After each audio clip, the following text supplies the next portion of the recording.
Terry really have been able to, and Johnny Dixon, excuse me, have been able to really kind of change the culture within that wide receiver room.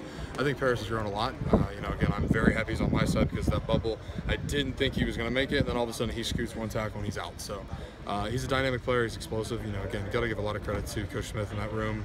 And again, got to give a lot of credit to Paris himself because again, you see that maturity over years. You know, being a young guy, you know, in 2015 when he drops the opener, he's like, oh, you know. But again, you know, he might have.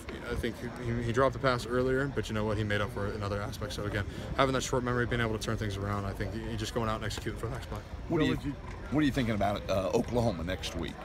Tough opponent. I don't believe that they've played yet, so kind of give an opportunity to be able to watch those guys.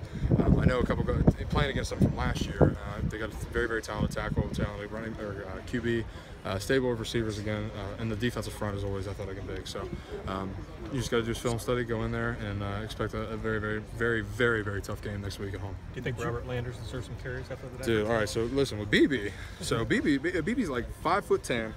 And he would call him a roly-poly, but my man just got out there. I mean, it was hilarious, and that's what we always make fun of him.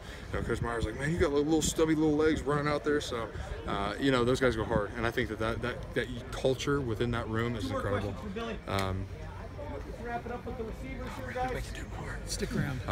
But with BB, I think there's a lot of credit. That's just BB.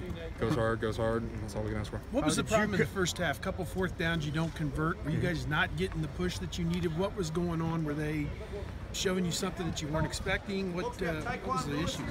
It's just execution on our part. You know, I mentioned it earlier. I said that there's a lot of things that it's the first game jitters. You know, I talked to Bo and I said, you know, hey, go out there and just play your game. We've gone against, you know, the best D-line. You know, we consider the best D-line in America every single day in practice, and so being able to see those things, quit thinking so much, go out there and just go have some fun. So go on the next game. What do you say to people that would say that this team in this game looked very similar to the end of last year?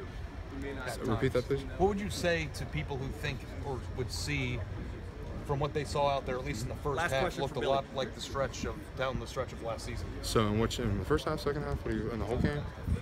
Because I think first half for sure. Okay, first half for sure, and that's a given respect.